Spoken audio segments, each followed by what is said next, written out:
We've been doing Common Ground for years now, bringing together people who have something in common. And today, that commonality is seen as unusual, even angering some people. Now, a Trump Republican and a Democrat, not arguing, not fighting, agreeing on an issue, putting their differences aside to advocate for someone.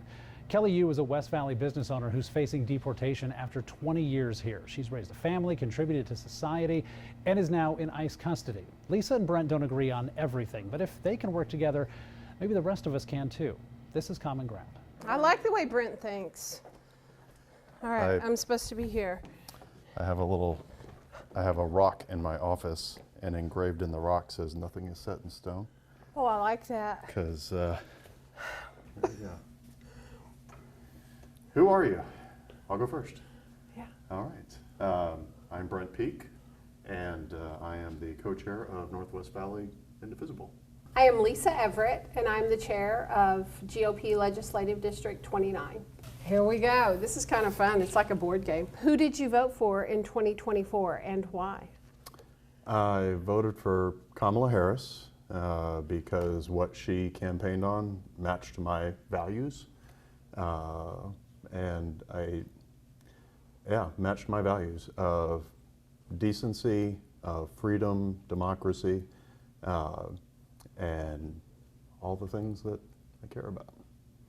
I voted for Trump because I feel like our country was headed in the wrong direction, and I'm hoping that we head in the right direction moving forward. What is your stance on immigration? You want to take it first? Sure. Go ahead. I like the fact that our border is closed. People need to come in through the border the right way. But I welcome immigration because our country needs to have different views. We need to have people that want to assimilate, but our differences are valued. I think in language you and I would probably agree quite a bit. I definitely, I don't think I know anyone that wouldn't support a secure border. And at the same time, a compassionate immigration system. Our favorite question. How did we meet? You want to tell it? I would love to. Back in February, I wanted to try to set up a meeting with Abe Hamadeh. With myself and a handful of other people. That conversation didn't go the way we'd hoped it would to be able to do that, and so we started protesting. I put together a counter protest, and I value the fact that we both spoke about it. Yeah. We decided we want to keep this peaceful. We want everyone to respect each other's First Amendment right. Yeah. We even went to breakfast. Yep. We've had numerous conversations since. And I think it was a really great experience. I was aggressive. I was aggressive. I'm glad not you said gonna that lie. first. I'm glad you said that I first. was very aggressive because I was defending my congressman. And then, oh my goodness, Brent was just an actual human being. Well, I approached your side, and I asked around, and someone pointed to you, and I introduced myself. And do you remember what you said to me? Did I say? It's our turn now. It's our turn now, yes, it's our turn now. But I think within a minute of talking, I think we were both able to see each other's humanity. And within a minute or so, you said, we need to meet. Yeah. Explain Kelly Yu's situation. It is dire. Kelly Yu came to our country 21 years ago.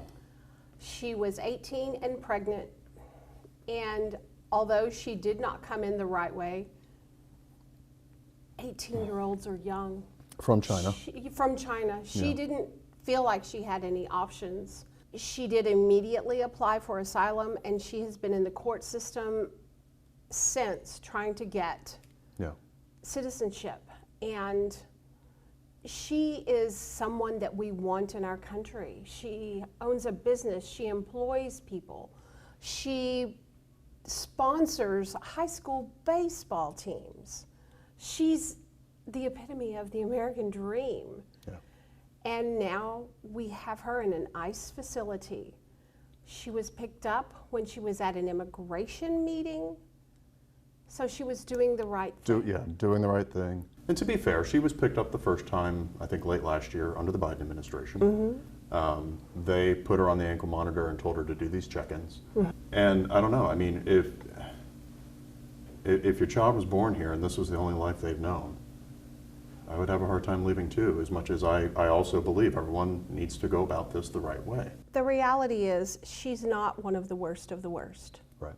And that's what we were promised, that the administration would go after the worst of the worst. Which and I I am support. 100% for it, as you. I don't support doing it without due process, but I do support that we need to have a secure border to make sure that people who come here aren't here to disrupt, to harm. Absolutely.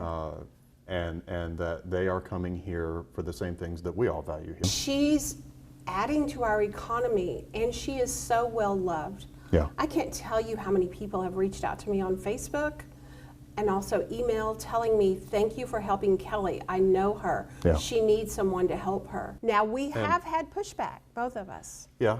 I've had folks on social media who don't like the fact that I shared a photo of myself with someone in a Trump shirt. I like Trump shirts. I think most folks that are aware of what you and I are trying to do right now are very supportive of it. The majority, yes. And I think it's a really solid majority of people in our district and across the state that really want to see something happen here to help Kelly get reunited with her family and have a path to be able to stay with her family. You know, we have reached out to elected officials, and we're not getting what we need. Yeah. We are asking people to email the Trump administration. Yeah. Comments at whitehouse.gov. As well as the comment page on the White House website. Yes. Yeah. We have got to get this message to President Trump. My hope is all of this media that we're doing, all of the social media that we're doing, someone that has the power to reach Trump will let him know this is happening, because I have to believe that he will see the humanity in this, and he would not want a woman to be torn away from her child, potentially forever. You're counting on his humanity, I'm counting on his pragmatism. That if enough people stand up for this, that write the White House, that call their senators, that call their congressmen, that if enough people will do that, that will make a difference. Oh, what do we disagree on? This show is not long enough. We have some significant disagreements. But about this case, there is zero disagreement. No, I don't think so. But yes, we disagree on a lot of things. I strongly adhere to the Republican Party and their platform, and I think you can say the same for the Democrat Party and their platform. Absolutely. Yeah. But the bottom line is, we as Americans need to remember we're Americans. We want, or we should want, to find common ground. When you text me about this, there was no hesitation. And you knew I would say yes. Well, you're about to say something that isn't quite accurate. I didn't know for sure. Really? But that breaks my heart. And I get that, I really do. But I had a sneaking suspicion that we had a shot at this being something you and I could work together on. Because I mean, I am not. I get the idea that follow the law. If you don't follow the law, expect to be. I get that. But and there are times where that is very applicable. I didn't know for sure if you would agree with me that this was one of those times where we needed to have that discretion. So I was generally confident that when I texted you, I mean, if I hadn't thought that to some degree, I wouldn't have texted you. Yeah. So, but yeah, no, I'm sad that I wasn't quite sure of that at first, but at least confident enough to reach out and ask. Absolutely. Yeah. And I think it's important. And I know better for next time. Exactly, because that's where I'm going. I think it's important that anytime we can work together, we should. And then where is the line when we will cross into the other tent and say, can we work together on something? And I haven't had to compromise any of my values to be able to work with you. Same. So the fact that we are in agreement on this without significant concern about what others in our parties may say, I sure wish Washington would work that way. Absolutely. Yeah. That's why I say I miss the 80s, because there was a time in Washington when you would battle it out on the House floor and then go to dinner together. Yeah. And we need to get back to that as a country. What do you agree on? Well, let's talk about. We agree on the worst of the worst. The criminals do not need to be in our country. Yeah. We agree that we love and care about our families and our children. Yeah. We agree that we want a free country. We agree that we value the Constitution, especially the First Amendment. You know, I don't expect that every elected official that represents me is just going to vote the way I want them to because I sent them an email. But I want to feel heard. Mm-hmm. I want to feel like my voice matters and is at least considered. Yes. Rather than dismissed. Personal freedoms, I think we probably have a whole lot of agreement there. I don't know that we've really discussed all that, but I get the sense that we would on a lot of things. Mm-hmm. And obviously, in the application of some of those, there will be some policy disagreements. But what I don't question is your decency and your care and concern for people outside of your bubble, my bubble. Mm-hmm. And I'm glad we have found a cause that's in both of our bubbles here. Yes. Why does it surprise people that we agree on this issue? I think that for people I talk to, mm-hmm. I think it surprises them. I think most of the Republicans they know are the type that would say, you broke the law, black and white, all or nothing, you're out. And I think it surprises them that someone in our local Republican leadership would A, think differently, and B, be willing to say that publicly like you are. That's true. That's very true. Yeah. Also, what I have heard from a few is, well, there's a lot of people in ICE detention. The mm-hmm. left wants all of them out.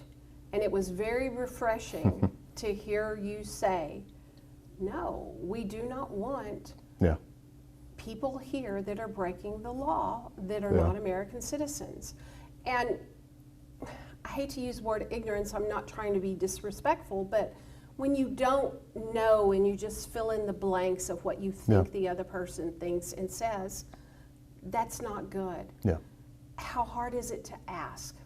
We all know people in the other party, and as you've seen, I don't have three heads, and you don't have three heads. It's okay to talk to someone in the other party, and we need to do that more. But there are too many people,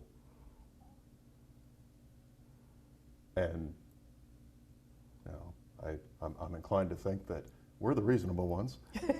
We are.